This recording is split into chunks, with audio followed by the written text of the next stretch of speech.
Hi മക്കളെ, എല്ലാവർക്കും നമസ്കാരം. നമ്മൾ കഴിഞ്ഞ ദിവസം ക്ലാസ് അവസാനിപ്പിച്ചത് എനിക്ക് 2000 പട്ടാളക്കാരെ അയച്ചു തരിക, ഞാൻ ഇന്ത്യയെ പിടിച്ചടക്കാം, ഇത് ആരുടെ വാക്കുകളാണ് എന്ന ചോദ്യത്തോടു കൂടിയാണ് ക്ലാസ് അവസാനിച്ചത്. ഇന്ന് നമുക്ക് തുടങ്ങാം. ഈ പാഠഭാഗത്തെ വളരെ പ്രധാനപ്പെട്ട ചോദ്യം വരാൻ ഉറപ്പുള്ളൊരു ഭാഗമായ നാട്ടുരാജ്യങ്ങളും കമ്പനിയും. ഇതിനു മുമ്പേ ഞാൻ പറയട്ടെ, ഈ ക്ലാസ്സിന്റെ ഫസ്റ്റ് പാർട്ട് ഓൾറെഡി അപ്ലോഡഡ് ആണ്. നിങ്ങൾ എല്ലാവരും കാണുക. കാരണം ആഴ്ചയിൽ 3 ദിവസമാണ് ക്ലാസ്സുകൾ ഉണ്ടാവുക. നോട്ട്സ് വാട്സപ്പ് ഗ്രൂപ്പിൽ ലഭ്യമാണ്. ഗ്രൂപ്പിന്റെ ലിങ്കും നമ്മുടെ ഈ ക്ലാസ്സിന്റെ ഫസ്റ്റ് പാർട്ടിന്റെ ലിങ്കും ഞാൻ ഡിസ്ക്രിപ്ഷനിൽ ആഡ് ചെയ്യാം. നിങ്ങൾ എന്തായാലും ക്ലാസ്സുകൾ കാണുക. കാരണം നിങ്ങൾക്ക് യൂസ്ഫുൾ ആകുമെന്ന് എനിക്ക് ഉറപ്പുണ്ട്. കാരണം ടെക്സ്റ്റ് ബുക്കിലെ വളരെ പ്രധാനപ്പെട്ട എല്ലാ പോയിന്റുകളും ഉൾപ്പെടുത്തിയാണ് ക്ലാസ് ചെയ്യുന്നത്. ഓക്കെ അല്ലേ? നമുക്ക് പോകാം അടുത്ത ചോദ്യത്തിലേക്ക്. ദക്ഷിണേന്ത്യൻ രാജ്യമായിരുന്ന മൈസൂരും ഇംഗ്ലീഷ് ഈസ്റ്റ് ഇന്ത്യ കമ്പനിയും തമ്മിൽ നടന്ന യുദ്ധങ്ങളെ അറിയപ്പെട്ടിരുന്ന പേരെന്താണ്? ഉത്തരം ആംഗ്ലോ മൈസൂർ യുദ്ധങ്ങൾ. ഇതിൽ ആംഗ്ലോ മൈസൂർ യുദ്ധങ്ങളിൽ വളരെ പ്രധാനപ്പെട്ട 2 വ്യക്തികളാണ് ഹൈദരലിയും ടിപ്പു സുൽത്താനും. ഹൈദരലിയായിരുന്നു ആംഗ്ലോ മൈസൂർ യുദ്ധങ്ങളിൽ ആദ്യ കാലങ്ങളിൽ മൈസൂർ സേനയെ നയിച്ചിരുന്നത്. എന്നാൽ 1782 ഹൈദരലിയുടെ മരണാനന്തരം ടിപ്പു സുൽത്താൻ മൈസൂർ സേനയെ നയിച്ചു. 4 മൈസൂർ യുദ്ധം, ആംഗ്ലോ മൈസൂർ യുദ്ധങ്ങൾ 4 എണ്ണമായിരുന്നു. അവസാനത്തെ യുദ്ധത്തിലാണ് ടിപ്പു സുൽത്താനെ ബ്രിട്ടീഷുകാർ വധിക്കുന്നത്. അവിടെ നമുക്ക് പ്രതീക്ഷിക്കാവുന്ന ചോദ്യമാണ്, ടിപ്പു സുൽത്താൻ വധിക്കപ്പെട്ട വർഷം ഏത്? ടിപ്പു സുൽത്താൻ വധിക്കപ്പെട്ട വർഷം ചോദിച്ചാൽ 1799. അതേപോലെ തന്നെ ടിപ്പു സുൽത്താൻ മൈസൂർ സേനയുടെ കമാൻഡോ ആയിട്ട് അല്ലെങ്കിൽ തലവനായിട്ട് വന്നത് ഏത് വർഷമാണ്? ഹൈദരലിയുടെ മരണശേഷമാണ്. 1782 ഹൈദരലിയുടെ മരണാനന്തരം ടിപ്പു സുൽത്താൻ മൈസൂർ സേനയെ നയിച്ചത്. ഒന്നാം മൈസൂർ യുദ്ധം നടന്ന കാലഘട്ടം 1767 മുതൽ 1769 വരെയാണ്. ഇതിൽ ബ്രിട്ടീഷുകാർ പരാജയപ്പെടുകയാണ് ഉണ്ടായത്. ഒന്നാം മൈസൂർ യുദ്ധാനന്തരം ഉണ്ടാക്കിയ, അതായത് ബ്രിട്ടീഷുകാരും ഹൈദരലിയും ഒപ്പുവെച്ച ഉടമ്പടിയാണ് മദ്രാസ് ഉടമ്പടി എന്നറിയപ്പെടുന്നത്. 1769 മദ്രാസ് ഉടമ്പടി ഒപ്പുവെച്ചത്. രണ്ടാം മൈസൂർ യുദ്ധത്തിന്റെ കാലഘട്ടം 1780 മുതൽ 1784 വരെയായിരുന്നു. ബ്രിട്ടീഷ് ഗവർണർ ജനറൽ, രണ്ടാം മൈസൂർ യുദ്ധം നടക്കുന്ന സമയത്തെ ബ്രിട്ടീഷ് ഗവർണർ ജനറൽ ആരാണെന്ന് ചോദിച്ചാൽ അത് വാറൻ ഹേസ്റ്റിങ്സ് ആയിരുന്നു. മക്കളെ മറന്നു പോകരുത്, വാറൻ ഹേസ്റ്റിങ്സ് ആയിരുന്നു. ഇതിലും ബ്രിട്ടീഷുകാർ പരാജയപ്പെടുകയാണ് ഉണ്ടായത്. ഹൈദരലി മരണപ്പെട്ടു. 1782 ഹൈദരലി മരണപ്പെടുന്നത്. ഈ യുദ്ധത്തെ തുടർന്ന് 1784 ബ്രിട്ടീഷുകാരും ടിപ്പു സുൽത്താനും തമ്മിൽ ഒപ്പുവെച്ച സന്ധിയാണ് മംഗലാപുരം സന്ധി. മംഗലാപുരം സന്ധി രണ്ടാം മൈസൂർ യുദ്ധത്തെ തുടർന്നുണ്ടായ സന്ധിയാണ്. അത് എന്തായാലും ഓർമ്മയിൽ വെക്കുക. നിങ്ങൾ ഇപ്പോഴല്ലെങ്കിൽ നിങ്ങൾ മുന്നോട്ടുള്ള പഠനത്തിൽ നിങ്ങൾക്ക് യൂസ്ഫുൾ ആയിരിക്കും ഇത്തരം കാര്യങ്ങൾ. നെക്സ്റ്റ് മക്കൾ പഠിക്കേണ്ട ഒരു പോയിന്റാണ് ശ്രീരംഗപട്ടണം സന്ധി. ശ്രീരംഗപട്ടണം സന്ധി വർഷം 1792 ടിപ്പു സുൽത്താനും ബ്രിട്ടീഷുകാരും തമ്മിൽ ഒപ്പുവെച്ച സന്ധിയാണ് ശ്രീരംഗപട്ടണം സന്ധി. മൂന്നാം മൈസൂർ യുദ്ധത്തോടനുബന്ധിച്ചാണ് ശ്രീരംഗപട്ടണം സന്ധി ഉടലെടുത്തത്. ഇവിടെ ഒരു ചോദ്യം പ്രതീക്ഷിക്കാം. ഏത് ഉടമ്പടി അല്ലെങ്കിൽ ഏത് സന്ധി പ്രകാരമാണ് ടിപ്പു സുൽത്താൻ മലബാർ ബ്രിട്ടീഷുകാർക്ക് വിട്ടുകൊടുക്കേണ്ടി വന്നത്? അത് ശ്രീരംഗപട്ടണം സന്ധി പ്രകാരമാണ് ടിപ്പു സുൽത്താൻ ബ്രിട്ടീഷുകാർക്ക് മലബാർ വിട്ടുകൊടുത്തത്. 4ാം മൈസൂർ യുദ്ധത്തിൽ ടിപ്പു പരാജയപ്പെട്ടു. 1799 മെയ് 4 4ാം മൈസൂർ യുദ്ധത്തിൽ വെച്ച് ടിപ്പുവിനെ വധിക്കുന്നത്. ഇതിൽ ടിപ്പുവിന്റെ വിശ്വസ്തനായ മിർ സാദിഖ് ടിപ്പുവിനെ പരാജയപ്പെടുത്താനായി ബ്രിട്ടീഷുകാർക്ക് യുദ്ധതന്ത്രങ്ങളെല്ലാം ചോർത്തിക്കൊടുത്തു. ഇവിടെ നമ്മൾ 2-3 എക്സ്ട്രാ പോയിന്റുകൾ പഠിക്കേണ്ടതുണ്ട്. മൈസൂർ കടുവ, ഷേർ ഇ മൈസൂർ എന്നീ പേരുകളിൽ അറിയപ്പെട്ടിരുന്ന മൈസൂർ ഭരിച്ച ഭരണാധികാരി ആര് എന്ന ചോദ്യത്തിന് ഉത്തരമാണ് ടിപ്പു സുൽത്താൻ. അതേപോലെ തന്നെ ഇന്ത്യയിൽ ആദ്യമായി റോക്കറ്റ് സാങ്കേതിക വിദ്യ ഉപയോഗിച്ച ഭരണാധികാരി ആര് എന്ന ചോദ്യത്തിന് ഉത്തരവും ടിപ്പു സുൽത്താനാണ്. അതേപോലെ തന്നെ ഇദ്ദേഹം ഫ്രഞ്ച് വിപ്ലവത്തെ അനുകൂലിച്ചു. അതേ തുടർന്ന് ശ്രീരംഗപട്ടണത്ത് ഫ്രഞ്ച് പതാക ഉയർത്താനുള്ള അനുവാദവും നൽകി. സ്വാതന്ത്ര്യത്തിന്റെ മരം അഥവാ ലിബർട്ടി നട്ടതും ടിപ്പു സുൽത്താന്റെ ഭരണകാലത്താണ്. ടിപ്പു സുൽത്താന്റെ വളരെ പ്രധാനപ്പെട്ട ഒരു കൊട്ടേഷൻ പറയാം. അത് നിങ്ങളുടെ പാഠപുസ്തകങ്ങളിലൊന്നും കിട്ടില്ല. ഈ ചോദ്യം വരികയാണെങ്കിൽ മക്കൾക്ക് 1 മാർക്ക് ഉറപ്പാണ്.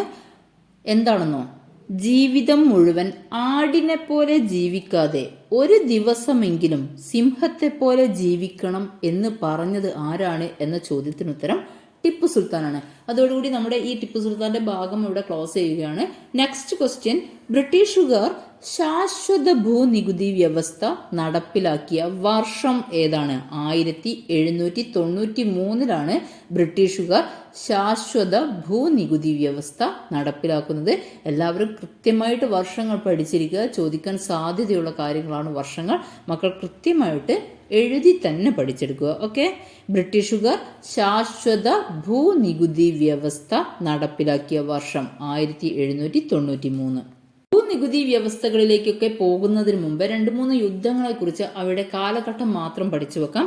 മറാത്ത യുദ്ധങ്ങൾ 3 എണ്ണമായിരുന്നു ഉണ്ടായിരുന്നത്. ഒന്നാം മറാത്ത യുദ്ധം നടന്ന കാലഘട്ടം 1775 മുതൽ 1782 വരെയാണ്. രണ്ടാം മറാത്ത യുദ്ധം നടന്ന കാലഘട്ടം 1803 മുതൽ 1805 വരെയാണ്. മൂന്നാം മറാത്ത യുദ്ധം നടന്നത് 1817 മുതൽ 1819 വരെയാണ്. ഓക്കെ, ഈ 3 വർഷങ്ങൾ നിങ്ങൾ പഠിക്കണം. അതേപോലെ തന്നെ ആംഗ്ലോ സിഖ് യുദ്ധങ്ങൾ 2 തവണയാണ് നടന്നത്. ഒന്നാമത്തെ കാലഘട്ടം പറയാം, 1745 മുതൽ 1846 വരെയായിരുന്നു ഒന്നാം ആംഗ്ലോ സിഖ് യുദ്ധത്തിന്റെ കാലഘട്ടം. ഒന്നാം ആംഗ്ലോ സിഖ് യുദ്ധത്തിന്റെ ഫലമായി ഉണ്ടായ ഉടമ്പടിയാണ് ലാഹോർ സമാധാന സന്ധി. 1846 മാർച്ച് 9 ലാഹോർ സമാധാന സന്ധിയിൽ ഒപ്പുവെക്കുന്നത്. ഇനി രണ്ടാം ആംഗ്ലോ സിഖ് യുദ്ധം നടന്നത് എപ്പോഴാണ്? 1848 മുതൽ 1849 കാലഘട്ടത്തിലാണ് രണ്ടാം ആംഗ്ലോ സിഖ് യുദ്ധം നടന്നത്. ഈ യുദ്ധത്തിൽ ബ്രിട്ടീഷുകാരാണ് വിജയം കൈവരിച്ചത്. അതോടുകൂടി സിഖ് സാമ്രാജ്യം ബ്രിട്ടീഷുകാരുടെ അധീനതയിലാവുകയും ചെയ്തു. നമ്മൾ നോക്കിയത് ശാശ്വത ഭൂനികുതി വ്യവസ്ഥയെക്കുറിച്ചുള്ള ഒരു ചോദ്യമായിരുന്നു. 1793 ശാശ്വത ഭൂനികുതി വ്യവസ്ഥ നിലവിൽ വരുന്നത്. ഇത് ബംഗാളിലാണ് നടപ്പിലാക്കിയത്. ആരാണ് നടപ്പിലാക്കിയത്? കോൺവാലിസ് പ്രഭുവാണ് ശാശ്വത ഭൂനികുതി വ്യവസ്ഥ 1793 ബംഗാളിൽ നടപ്പിൽ വരുത്തിയത്. ശാശ്വത ഭൂനികുതി വ്യവസ്ഥയെക്കുറിച്ചുള്ള അടിസ്ഥാനപരമായിട്ടുള്ള 3 ചോദ്യങ്ങളും മക്കൾ പഠിച്ചു കഴിഞ്ഞു. നെക്സ്റ്റ് നമുക്ക് നോക്കാം റയറ്റ് വാരി സമ്പ്രദായം. ബ്രിട്ടീഷുകാർ റയറ്റ് വാരി സമ്പ്രദായം നടപ്പിലാക്കിയ സ്ഥലങ്ങൾ ഏതൊക്കെയാണ്? ദക്ഷിണേന്ത്യയിലും ഡെക്കാണിലുമാണ് ബ്രിട്ടീഷുകാർ റയറ്റ് വാരി സമ്പ്രദായം നടപ്പിലാക്കിയത്. റയറ്റ് വാരി സമ്പ്രദായം ആവിഷ്കരിച്ചത് ആര് എന്ന ചോദ്യത്തിന് ഉത്തരമാണ് തോമസ് മൺറോ. 1820 റയറ്റ് വാരി സമ്പ്രദായം നിലവിൽ വരുന്നത്. നെക്സ്റ്റ്, ആനന്ദമഠം എന്ന നോവൽ എഴുതിയത് ആര്? അതിനു മുമ്പേ നമുക്ക് മഹൽവാരി സിസ്റ്റം എന്താണെന്ന് നോക്കാം. ആദ്യമായി അവതരിപ്പിച്ചത് മഹൽവാരി സമ്പ്രദായം ആദ്യമായി അവതരിപ്പിച്ചത് ഹോൾട്ട് മെക്കൻസിയാണ്. മെക്കൻസിയാണ് മഹൽവാരി സമ്പ്രദായം ആദ്യമായിട്ട് അവതരിപ്പിച്ചത്. 1822 മഹൽവാരി സമ്പ്രദായം നിലവിൽ വരുന്നത്.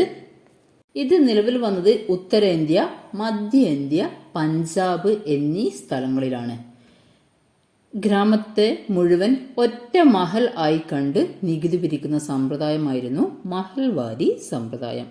ഇനി നമുക്ക് ആനന്ദമഠം എന്ന നോവൽ എഴുതിയത് ആര് എന്ന ചോദ്യത്തിലേക്ക് പോകാം. ബങ്കിം ചന്ദ്ര ചാറ്റർജിയാണ് ആനന്ദമഠം എന്ന നോവൽ എഴുതിയത്.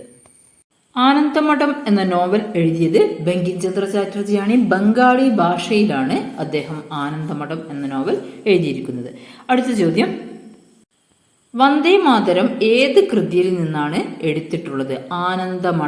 ആനന്ദമഠത്തിൽ നിന്ന് എടുത്തിട്ടുള്ളതാണ് വന്ദേ മാതരം. വന്ദേ മാതരത്തിന്റെ പ്രത്യേകത എന്താണ്? നമ്മുടെ ദേശീയ ഗീതമാണ് വന്ദേ മാതരം. എഴുതിയിരിക്കുന്നത് ബങ്കിം ചന്ദ്ര ചാറ്റർജി. ഇത് ആനന്ദമഠം എന്ന നോവലിൽ നിന്നാണ് എടുത്തിട്ടുള്ളത്.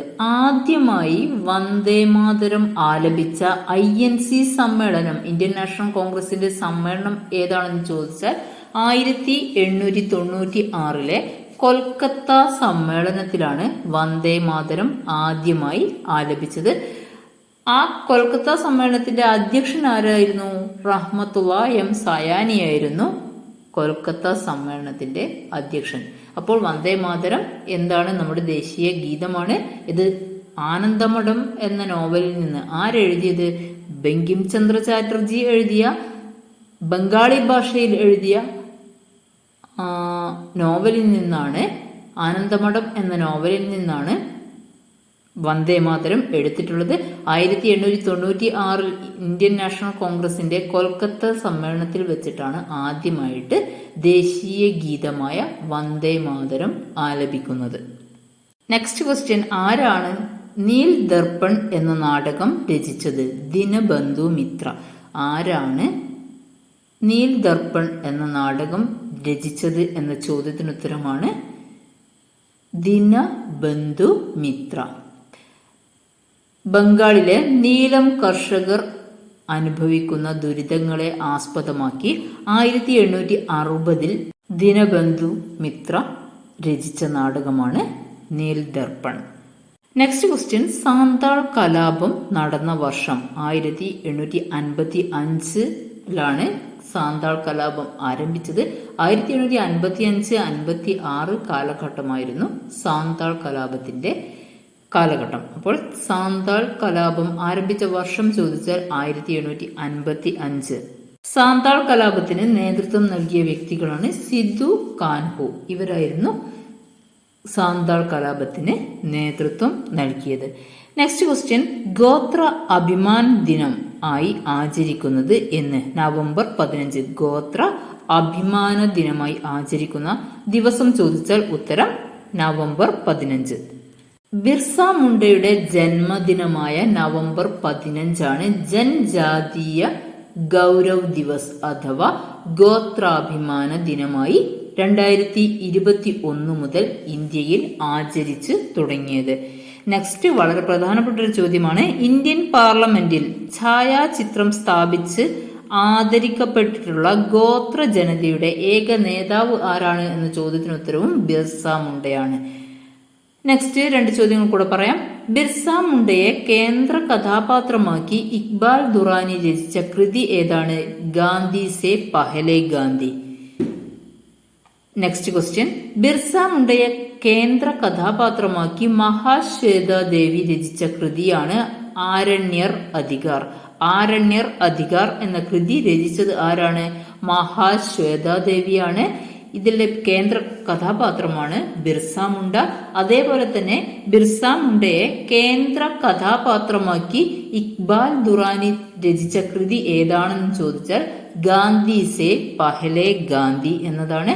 അദ്ദേഹത്തിന്റെ ജന്മദിനമായ നവംബർ 15 2021 മുതൽ ഇന്ത്യയിൽ ഏത് പേരിലാണ് ആചരിക്കുന്നത്? ജൻജാതീയ ഗൗരവ് ദിവസ് അഥവാ ഗോത്രാഭിമാന ദിനം ആയിട്ടാണ് നവംബർ 15 ആചരിക്കുന്നത്. നമ്മുടെ പാഠപുസ്തകത്തിൽ കൊടുത്തിരിക്കുന്ന നെക്സ്റ്റ് പോയിന്റ് ആറ്റിങ്ങൽ കലാപമാണ്. അത് അടുത്ത ക്ലാസ്സിലേക്ക് മാറ്റിവെക്കുകയാണ്.